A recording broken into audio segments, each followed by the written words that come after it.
മോദ മീൻ കറി വയ്ക്കാമാണ്.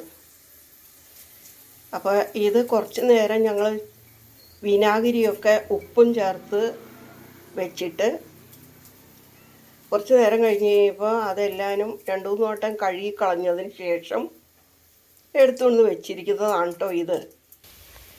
ചട്ടി അടുപ്പത്ത് വെച്ച് ഞാൻ വെളിച്ചെണ്ണ ഒഴിച്ചിട്ടുണ്ട്. അതിലേക്ക് ചെറിയ ഉള്ളി ഇടാമാണ്. കുടംപുളി വേവിക്കാൻ വെച്ചിട്ടുണ്ട്. അത് പിഴിഞ്ഞ ആവശ്യം പോലെയാണ് എടുക്കുന്നത് കേട്ടോ. ഇതിൽ നിന്ന് പകുതി ഇഞ്ചി അതിനകത്തേക്ക് ഇടുകയാണ്. തക്കാളി ചേർത്ത് കുഴയ്ക്കുകയാണ്.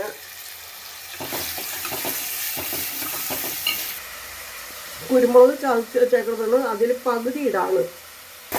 ഇത് ഏകദേശം വഴന്നു. അപ്പോൾ ഇതിലേക്ക് തീ ഓഫ് ചെയ്തിട്ടാണ് കേട്ടോ ഞങ്ങൾ മല്ലിപ്പൊടിയും മുളക് പൊടിയും ചേർക്കണത്.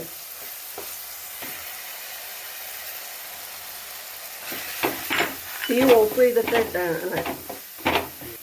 സാധാ മുളക് പൊടിയും കാശ്മീരിയും ചേർക്കണ്ട്.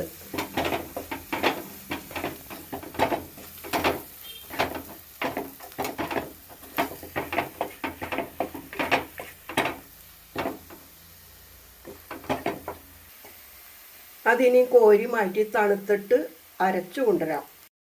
ചട്ടി കഴുകി അടപ്പത്ത് വെച്ചു. വെളിച്ചെണ്ണ ഒഴിച്ചു. വെളിച്ചെണ്ണ ഇനിയും തിളച്ച് കഴിഞ്ഞ് കഴിയുമ്പോൾ കടുക് ഇടണം.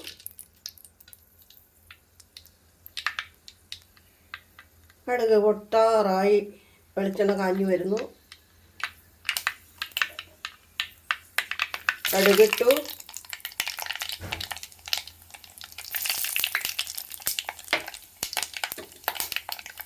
ഉലുവ,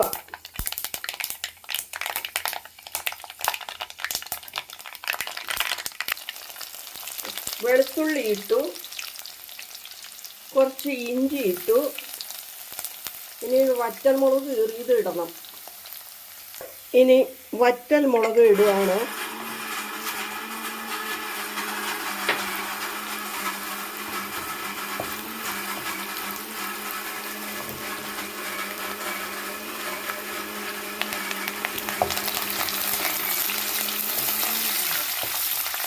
പോക്ക് വരക്കണ്ട് മഞ്ഞൾപ്പൊടി ഇടുന്നുണ്ട്. നേരത്തെ മഞ്ഞൾപ്പൊടി എടുത്തു വെച്ചെങ്കിൽ അത് ഇട്ടില്ലായിരുന്നു. മഞ്ഞൾപ്പൊടി ഞാൻ ഇട്ട് കൊടുത്തു. ഇനി അരച്ച ഗ്രേവി ചേർക്കാമാണ്.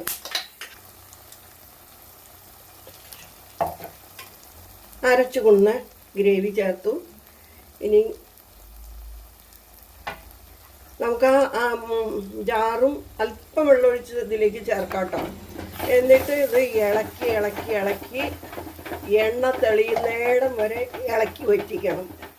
എന്നാലേ ഈ കറിയുടെ ടേസ്റ്റ് നമുക്ക് നന്നായിട്ട് കിട്ടുകയുള്ളൂ. ഉപ്പ് ഞാൻ ഇട്ടു. അപ്പോൾ പറയാൻ വിട്ടുപോയി. ഉപ്പ് ഞാൻ എടുത്തു വെച്ചാൽ ഇട്ടു. ഉപ്പ് ഞാനിപ്പോൾ ഇട്ടെന്നുള്ളൂ.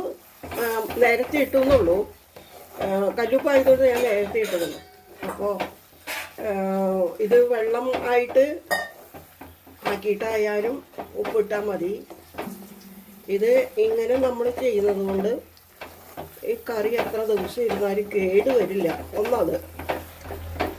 പിന്നെ ഇത്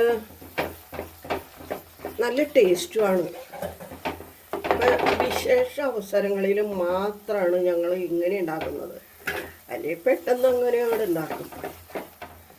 വിശേഷ അവസരങ്ങളിൽ ഇച്ചിരി വില കൂടിയ മീനൊക്കെ മേടിക്കുമ്പോഴും ഇങ്ങനെ ഉണ്ടാക്കും. ഇതിങ്ങനെ വഴറ്റി വഴറ്റി വെള്ളത്തിൻ്റെ അംശമൊക്കെ പോയി എണ്ണ കിനിയണം. വെളിച്ചെണ്ണ അല്പം കൂടുതൽ വേണ്ടി വരും കേട്ടോ. പക്ഷെ നമ്മൾ എന്നും ഇങ്ങനെ ഉണ്ടാക്കുന്നില്ലല്ലോ. വല്ലപ്പോഴും അല്ലേ ഉണ്ടാക്കുന്നുള്ളൂ. അപ്പോൾ ഒരു കഷ്ണവും ഇട്ട് ചാറും എടുത്താൽ തന്നെ നമുക്ക് ഒരു പ്ലേറ്റ് ചോറുണ്ണാൻ തൃപ്തിയാണ്. ഇത് വെളിച്ചെണ്ണ വന്നു തുടങ്ങുമ്പോൾ ഇത് ആ ഒട്ടൽ മാറും.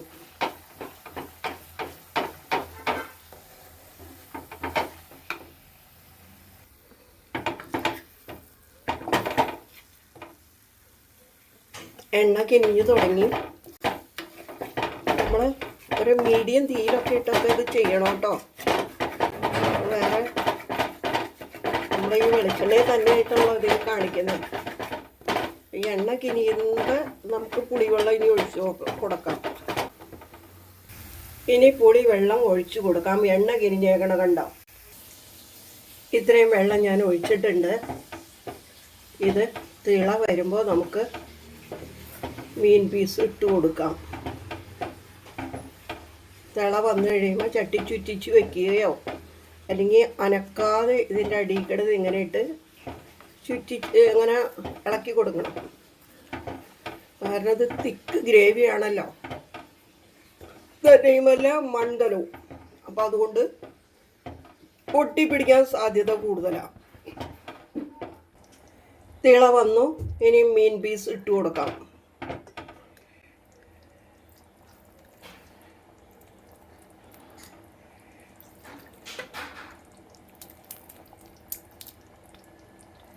ഒന്നിച്ചിട്ട് കൊടുക്കാം. ഇപ്പം നമുക്കൊന്ന് അടിക്കട ഇട്ട് കൊടുക്കാം. കാരണം മീൻ വേവുമ്പോഴല്ലേ പൊടിയുള്ളൂ.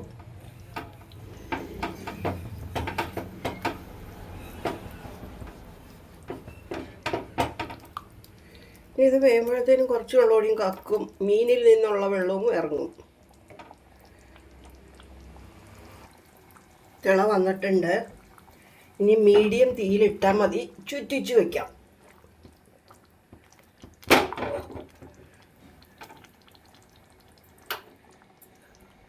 ഇടയ്ക്കിടയ്ക്ക് അങ്ങനെ ചെയ്യണം.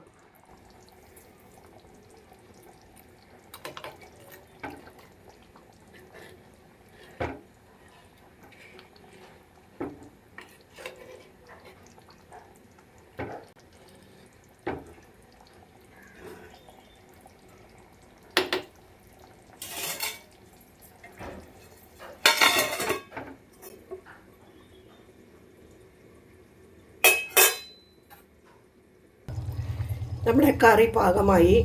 തിളച്ചതിന് ശേഷം ഞാൻ 10 മിനിറ്റ് ഇത് വേവിച്ചു കേട്ടോ. അപ്പോൾ എണ്ണയൊക്കെ ശരിക്കും തെളിഞ്ഞു.